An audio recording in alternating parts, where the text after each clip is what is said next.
I think personally, after 6 stages, we have Pogačar in the lead, Enric Mas in second, Primož Roglič in third. I think that's the podium of the Vuelta. Interesting. Don't know in which order, but I think these three guys will be on the podium. The only thing is, did Felix Gall have the best climb of the day? He was flying up that climb. He started so far back for reasons unclear to me. That's the only thing I would worry about if I was Roglic is Gall. I mean, Gall was cruising up that climb. And then what happens when he gets... I think Roglic is going to get better. He's getting more and more confidence. But yeah, I mean, you're right. Listen, we can't count out Felix Gall. He's a good climber. He's getting into it. Although he made a mistake by being out of position, but he did have good legs today. That's for sure. So let's keep him there. But I think those three are going to be the podium.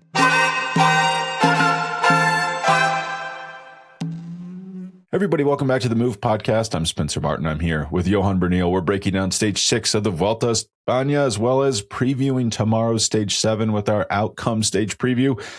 Stage 6, Johan, was one of the craziest stages I've seen in a long time of a Grand Tour.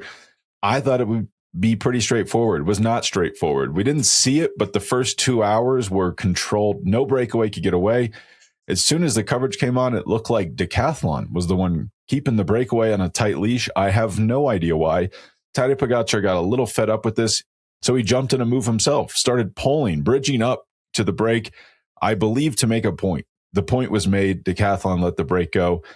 But then, it's all coming up UAE because then they had a shorter amount of time to control the gap. We didn't know it at the time, but Rasmus de Bruyne was in the breakaway. Incredible climber. Talk about a result from that Alpecin Premier Tech rider. But UAE keeps a good leash on it. They get to the final climb, set up Pogačar for the attack on the steepest slope. Game over, right? Pogačar rides away. No, not game over, because Enric Mas bridges up to him, blows by him on the descent or on the top of the climb, leads on the descent. You're thinking, oh, Enric Mas is going to slow these guys down. He's telling Pogačar, slow down, slow down. Pogačar doesn't listen to him. Cuts inside on a corner, then rides off the road. Should have listened to Enric Mas. He gets really lucky, Lance-esque. He kind of goes into the rocks, gets back on the road. I can't believe he didn't flat.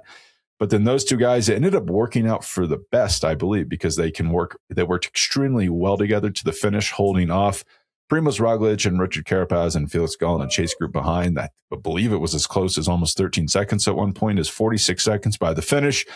Oscar Onley, Sepp Kuss, Mateusz Skelmoza. Onley, who probably went too deep following Pogačar, initially finishes 138 back with Skelmoza and Kuss. Those guys can't be too pleased with that, but there is a lot of road left to race. But Johan, what is your 8-sleep move of the day? And if you want an 8-sleep mattress topper, just like Tadej Pogačar this race, go to 8sleep.com/themove for $350 off through the end of this Vuelta. But Johan, what was your move of the day? Well, Spencer, my 8-sleep move of the day is for sure. For once, I'm not going to say Pogačar. It has to be Enric Mas today. Has to be. It's been a long time since we've seen something like this.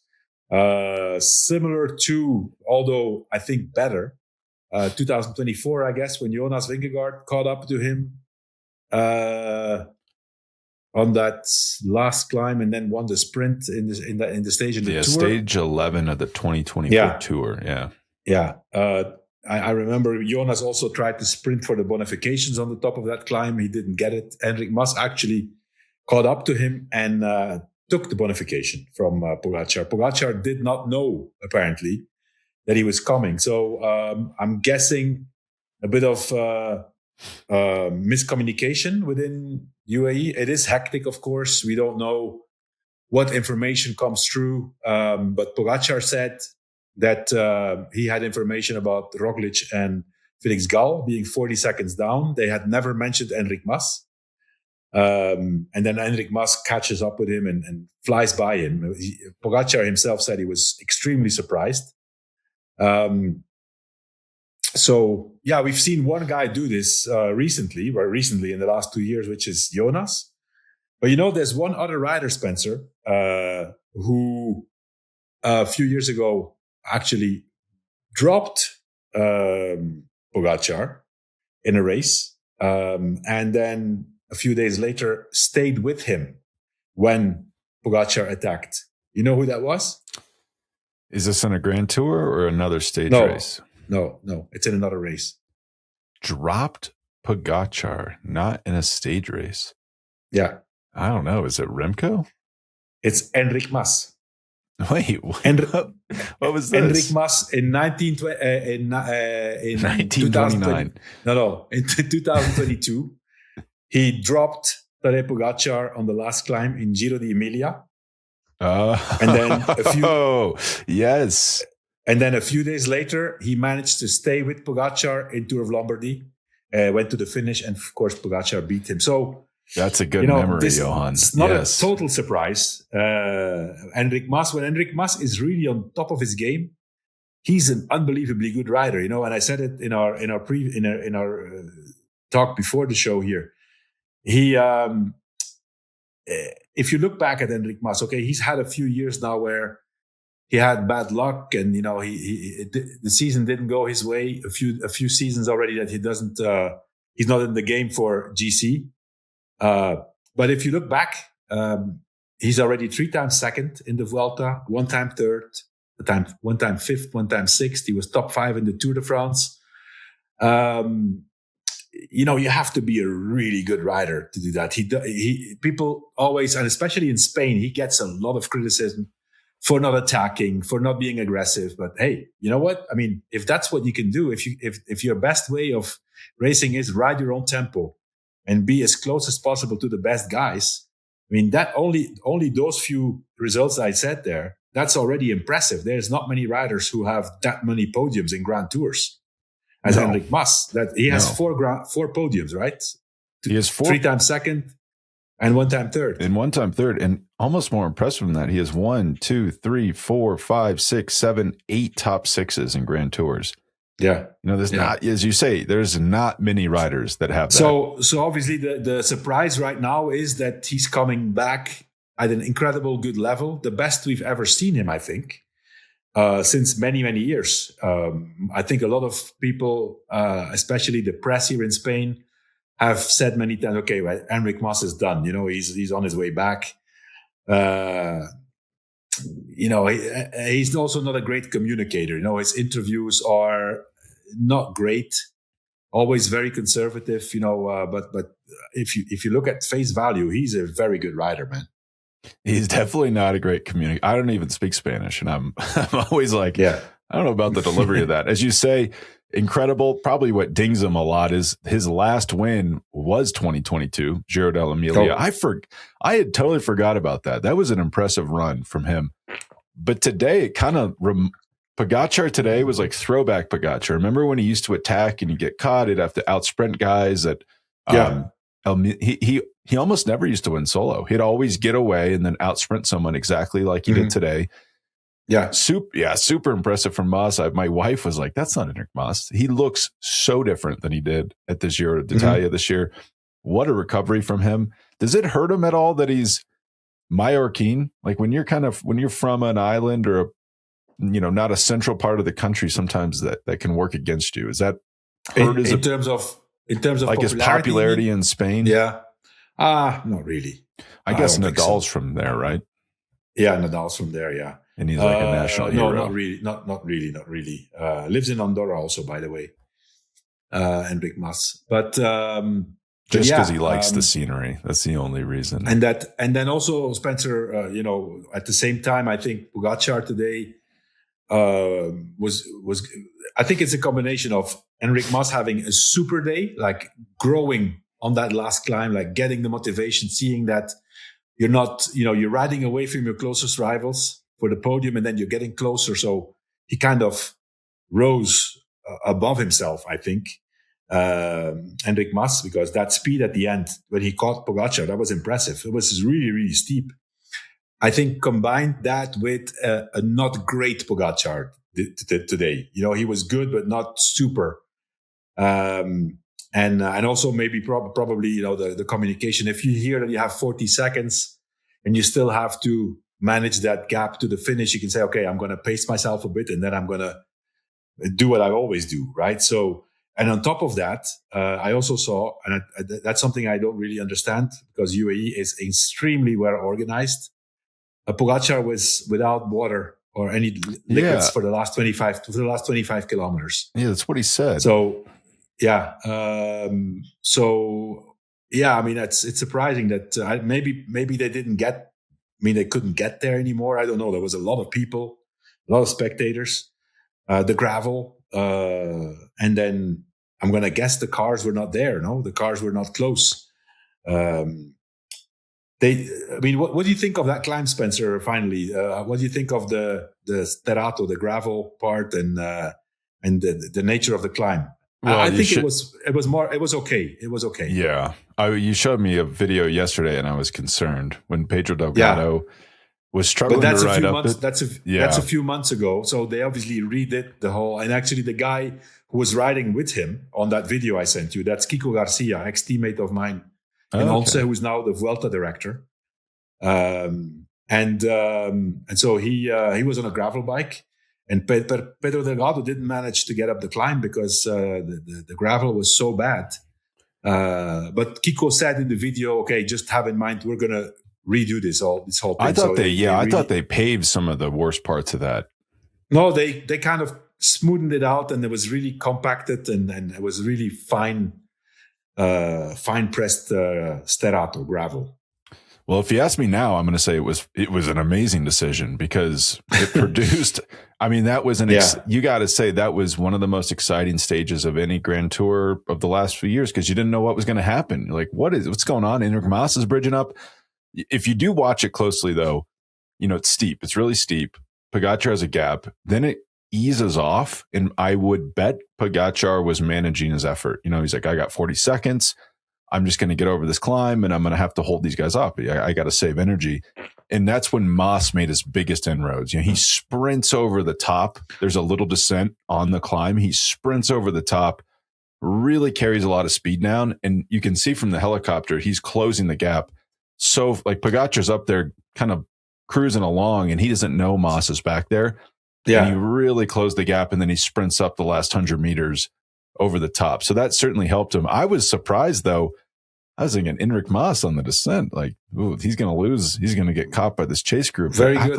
He was really good on that descent. Yeah, I mean, he knew the climb. He knew the descent. I think that Movistar. I mean, anyways, it's Desierto de las Palmas, so it was 2 times the same climb. By the way, they did the first time they went up, and then they came from another side and they went higher, right? Yeah. A lot of riders know this climb, but also I think that Movistar has had many years that they were in the area there close by for their training camps.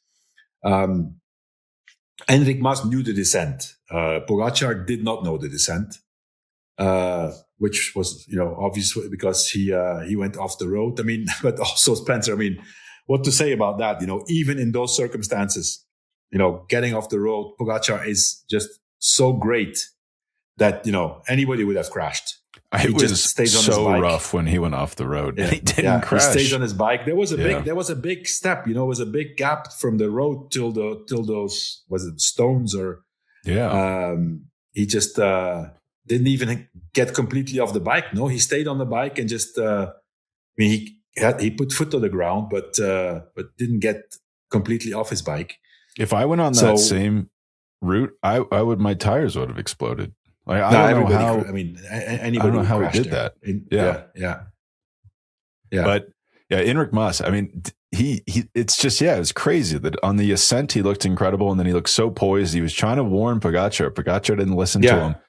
And I can't believe I'm saying this, Johan. I cannot believe I'm asking this question. Should he have gifted the win to him? No.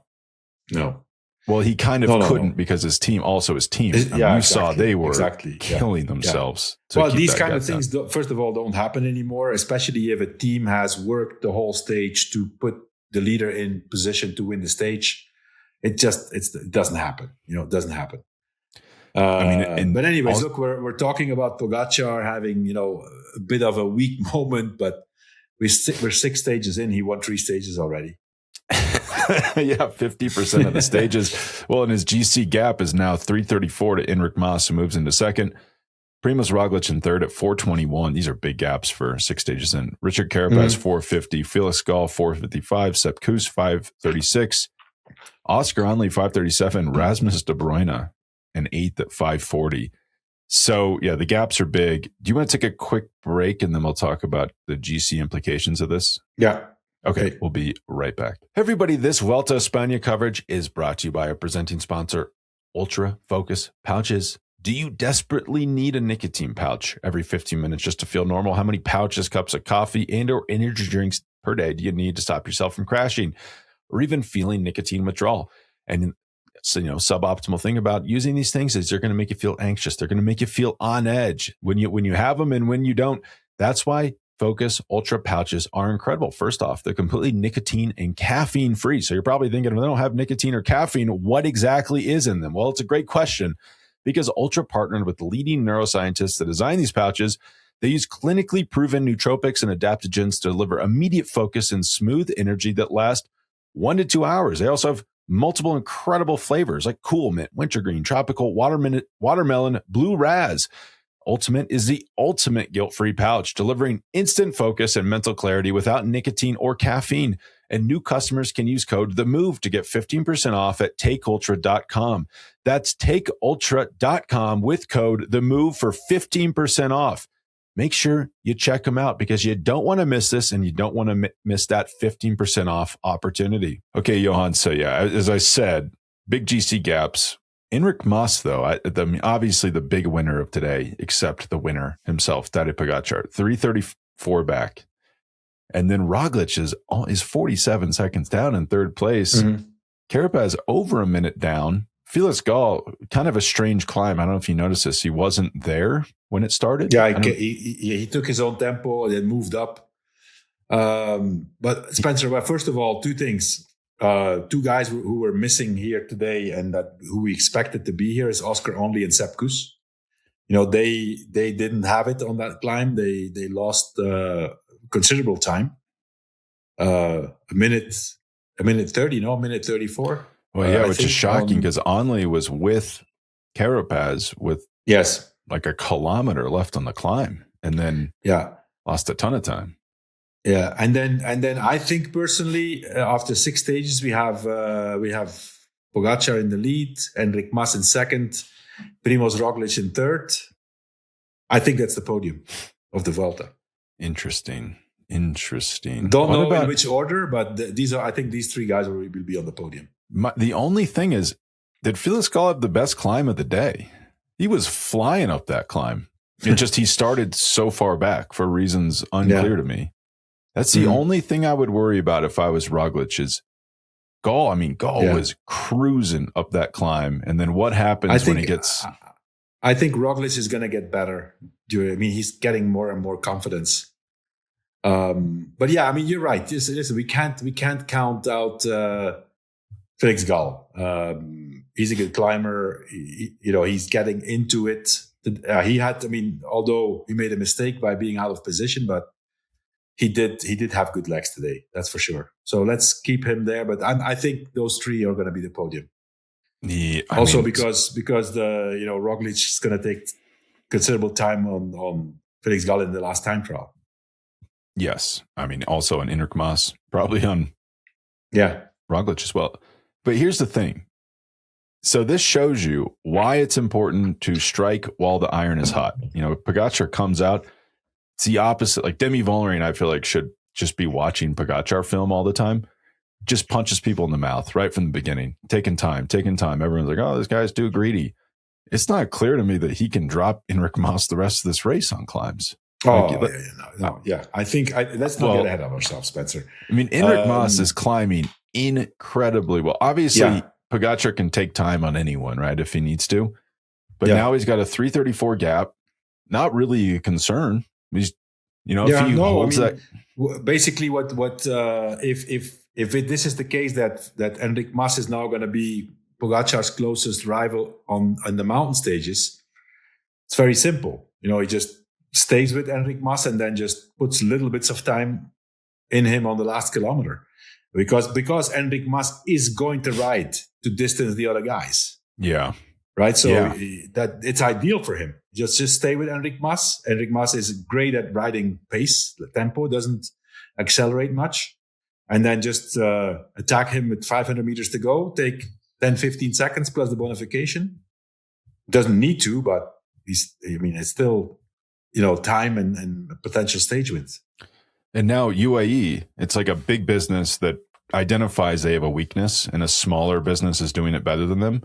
They've just made a strategic acquisition. Like now they have Movistar. Movistar is now part of UAE, essentially. Exactly. They're working for them for the rest of the race. Yeah. Yeah. So it's actually worked out quite well for Pogačar. The water thing is a little funny. Like, do you think he was supposed to get water from a teammate and that just didn't materialize?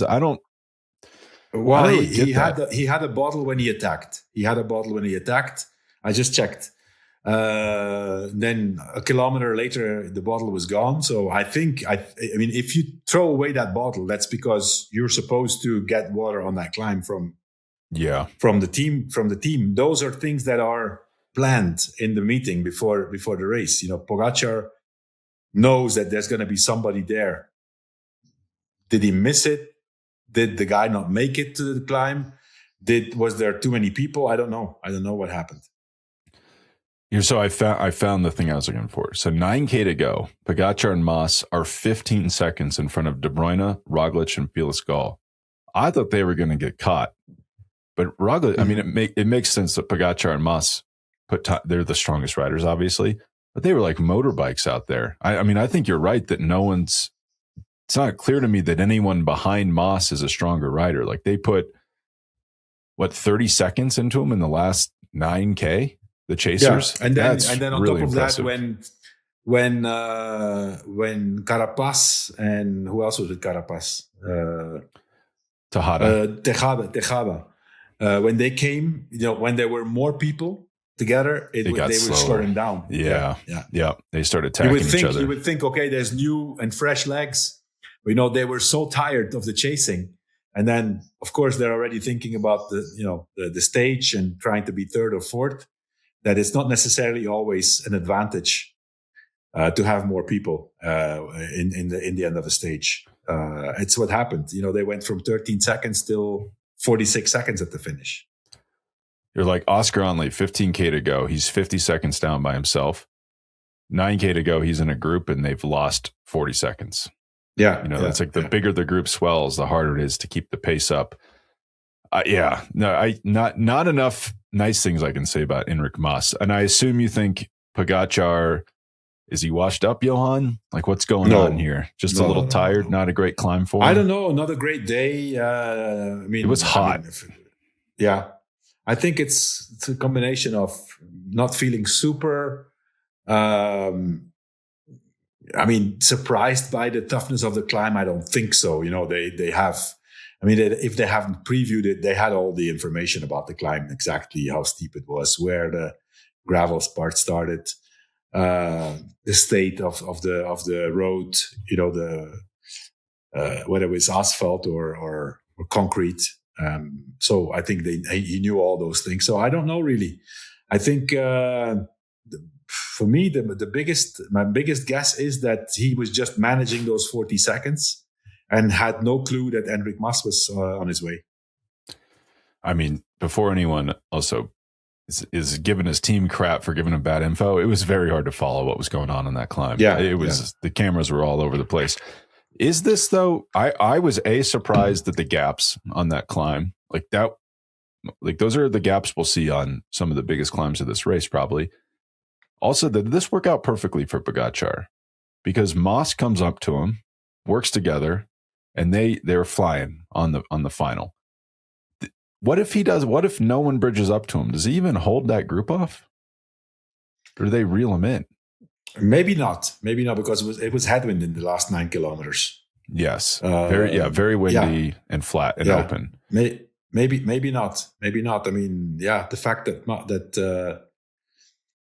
that Mas came back to him was definitely a big advantage for Pogačar. And he knew that Mas was going to give it all because he was trying to distance his close rivals for the podium. Yeah, he had a lot to gain by opening that gap. Doesn't ask any questions. It's just pulling hard. It's kind of perfect guy to have up there. Also, for green jersey, Wout van Aert gets in the breakaway, wins the intermediate sprint. So he gets 20 points. Pogačar wins the stage, though, so he gets 20 points. But now the standings are Pogačar first, 102 points, Wout van Aert 69, Matthew Brennan 60, Ethan Hayter 57, Christophe Laporte 52. You're already starting to see the answer to our question yesterday of why isn't Visma going all in on green, Matthew Brennan for green? Because days like today, Wout van Aert can just get in the breakaway and get the intermediate sprint points better than someone like Matthew Brennan currently. And then tomorrow is going to be, we'll talk about it in the preview. It's going to be a tough day, but Wout's probably going to have to get in the breakaway and get the intermediate sprint points because Pogačar is probably going to keep winning stages for at least the next week, getting these points. It's not even clear to me that anyone can challenge him at this point. It could be tough. Yeah. Should we? I think for the moment he still has the 3 jerseys. No, so he has the red jersey, the green jersey, and the mountains jersey. Yes, and the only person remotely close to him in the mountain is Enric Mas because he took the points on the final climb today. Mm-hmm. Got those 10 points. But yeah, like no one's, maybe the third week is different, but no one's really making big inroads into him on any of his jerseys. It's Spencer, it's clear that if he wants to win those 3 jerseys, he is going to win them. It's only going to happen if he's not interested, which I would not. If you really want to manage your energy during this Vuelta, also thinking ahead about what's left in the season, then I would say forget about the points jersey and forget about the mountains jersey. The mountains jersey, okay, it's going to happen automatically, right? Because of the hard stages and the mountaintop finishes. But the points jersey, forget. It's also automatically going to happen. By the way, it's not like he doesn't really need to go after it. But yeah, and sometimes it could happen that maybe a stage that he can win, that they decide, okay, you know what, let's let the break go. We don't need to win this stage. That's the only way that another person is going to win the points jersey. The only thing about that, though, is as this race comes into focus, I'm wondering if we get to the third week, UAE and Pogačar says, whatever, we don't care. Let the break go. I think other teams might be pulling the break back because, you might have such an intense competition for the podium that the break's getting pulled back. Pogačar's winning stages and then he's getting green points. That's probably how he would win if he wins. I don't think he would have his team do work because, as you say, that's true. He's got worlds, he's got other stuff to focus on. And again, Spencer, we've said it many times. A lot of things can happen over 3 weeks. Look, today, Pogačar could have lost the Vuelta by crashing and having to abandon. Yes, it's that fragile. So that's also why it's so important to try to be the best of the rest, because then you're in pole position if something happens to the leader. Yeah, I was going to mention that. Thanks for bringing it up. But we saw today how he loses a Grand Tour eventually, right? Mm-hmm. And that's why it's super important to race for second, because in a blink of an eye, like that could have gone differently and he's out of the race. Think about the Tour de France. He's right next to Jonas. When Jonas crashes, could have been Tadej. So always important to be racing for second, even if you think you're not as strong as Tadej Pogačar or know you're not as strong. But anything else on today's stage? Should we take a break and then preview tomorrow's stage? Let's talk about tomorrow. Yeah. All right, Johan. So this is a hard race. This is a good race, well-designed race. Stage 7, 150 kilometers. We go inland to a ski resort. We kind of just, as you would imagine from coastal Spain, you just kind of climb up, stair step up all day. We have a Cat 2 climb, Cat 3 climb, Cat 3, sprint point, Cat 2, finish on a Cat 1 climb, 10K, 6% up to a ski station, as Phil Liggett would say. Pretty high, almost 2,000 meters above sea level. But the final climb, not overly difficult from a gradient perspective, 10K at 6%. But we should say the first K is very mild, 2%. The last K is flat. So that is artificially going to, make it look easier than it is. If you just separate kilometers 2 through 8, it's much harder. Like the last few K are 8%, 8%, 7.5% flat kilometer. How do you think this plays out and who's going to win? Difficult to predict the winner, but I think tomorrow it's time for a breakaway. It's not going to be a breakaway if Decathlon does again what they did today. Yeah, it depends on what Decathlon wants to do. I personally think that UAE will let a breakaway go. Having won 3 stages already, being comfortably in the lead, maybe having some doubts about Pogačar. May have some doubts. Okay, yesterday I didn't have a great day. I want to be safe. I want to see how I feel. I don't know. I'm just thinking out loud. I would say personally, let's keep it safe. Let's just save the whole team as much as possible. Follow the other guys on the last climb, and if there's a breakaway, whatever. Although it's a hard stage, so obviously there's going to be riders in the breakaway who may be threatening positions of the top 10 starts to be more or less defined now. If somebody comes in there, then we're going to have our usual scenario where the team of the 5th or the 6th or the 7th starts to be nervous and starts to pull. That's always going to happen from now on. But I think a breakaway can make it tomorrow. Who will win? That's different. That's a different story. Difficult to predict somebody from the breakaway. Yeah, really difficult. It's also a tricky day because if you have a climb like that, and it is. I'm looking at the Velo Viewer, almost a completely flat final K. A little bit of a crapshoot. Not as straightforward as we just finish on a climb. Because what if you don't drop everybody, and then now you're in a reduced sprint? People are attacking. Feels just a little risky to me to try to target this as a GC day of like, I want to win. Where, maybe if you're Felix Gall, do you feel confident in your ability to win a reduced sprint at the top of a climb? No, I wouldn't feel. He shouldn't. So I do. I also think it's breakaway. Whoever wins is going to have to be a good climber. Are we? Yeah. What happens to Rasmus now? De Bruyne, is he too close in the GC to keep getting in breakaways? I don't think Rasmus De Bruyne will stay in GC.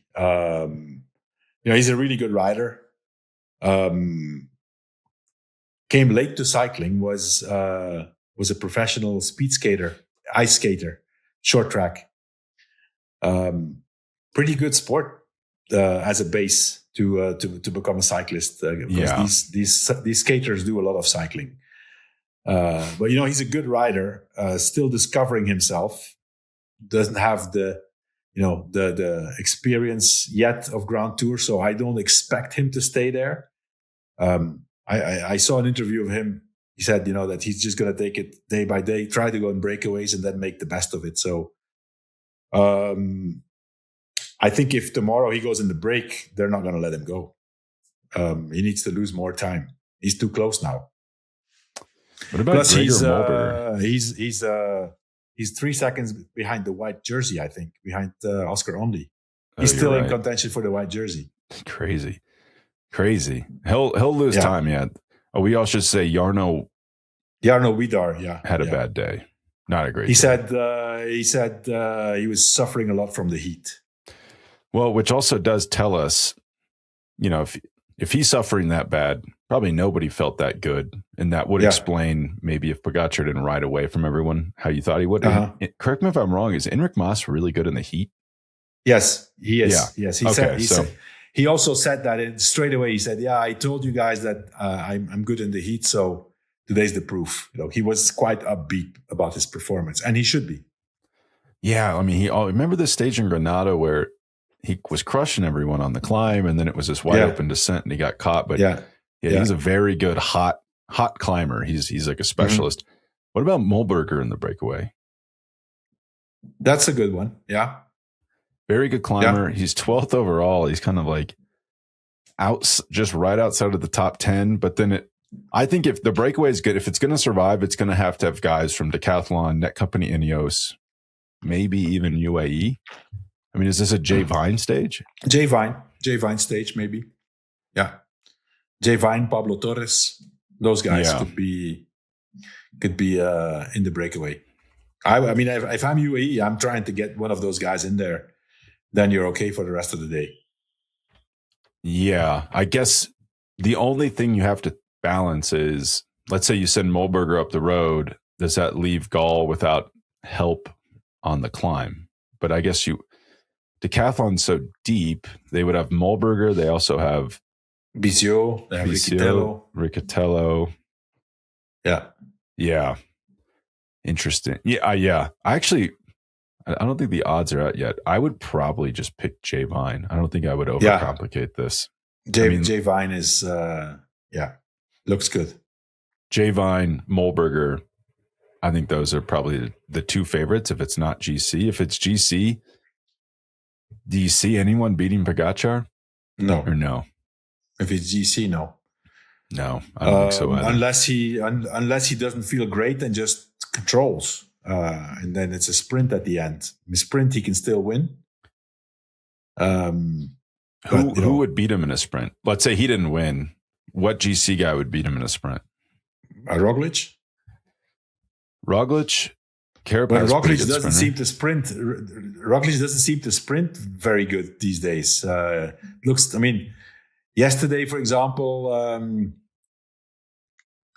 no, not yesterday. The stage in Andorra. He spent a lot, so he had nothing left to sprint. And today, the same. He also spent a lot in that pursuit and also had nothing left to sprint. Well, yeah. I don't know if that's he can't. What is it, chicken or egg? Can he not sprint, or is he just too tired to sprint? Like the Homer Simpson. I'm not hungover. I'm just tired from staying up all night drinking. Where he probably could sprint. He's just too gassed to sprint. I don't think. Anyway, I think it's amazing that he's in third position right now after, already a few really hard stages. I'm impressed. I did not expect Roglic to be in that kind of shape so early in the Vuelta. Yeah, especially with getting hit by a car. Yeah. Poor form all year. Poor training leading into this. And then now he's in third overall. Not crazy to think he ends up second. Like if you really just go final week, Enric Mas versus Primož Roglic, who you picking? Right now, Mas looks amazing, but I wouldn't want to be trying to hold off Primož Roglic. Yeah, although I think Enric Mas is also a rider who functions really a lot with the motivation and the morale. I mean, his morale must be through the roof right now. I mean, who has ever been able to do this against the Pogačar on the top of his game? It's only Jonas who's done this. Jonas, and then maybe Jonas, Enric Mas himself, and then Mateusz Skelmoza, right? When he beat in Pogačar at Amstel Gold. In Amstel Gold race, but that's not the same. That was a week after. And also, I don't think we can compare. We can't compare Pogačar of 2022 with the Pogačar of 2025 and 2026. True. This also continues to support our thesis that the Tour de France is this year's Tour de France not good preparation for the Vuelta a España. I mean, nobody that did that tour, like even Pogačar, looks a little off his best. He's still winning, but I don't think we can judge him from today's performance. I think Pogačar is in amazing shape. He's in probably technically the best shape, right? Because he's won half the stages. Hard to argue. Otherwise, 2 riders have won stages at this race, by the way. Tadej Pogačar and Matthew Bennett are the only stage winners at this race. Isn't that crazy? How's that? We have 6 stages. 6 stages. I don't know. The other one was canceled. Yeah. Yeah, so only 2 riders have won. Yeah. Wow. Okay. A stage. yeah, it's crazy.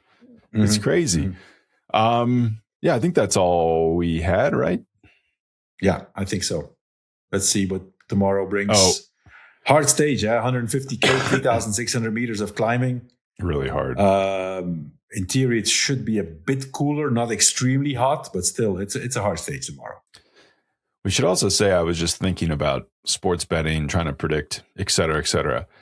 If you had to stand in a room yesterday and defend your thesis that Enric Mas will win the stage or get second, what would you even have said? It's like, no, he's going to reel in Pogačar at the top and he's going to descend better than him. He would have sounded like an insane person. Yeah. But that just shows you it's hard to predict some of these outcomes, and weird stuff happens in races. So just something to keep in mind if you're putting a lot of money on the line. But thanks, Johan, and we'll be back to break down tomorrow's stage 7. Probably another interesting day. Kudos to the Vuelta. A lot of interesting days they have back to back to back.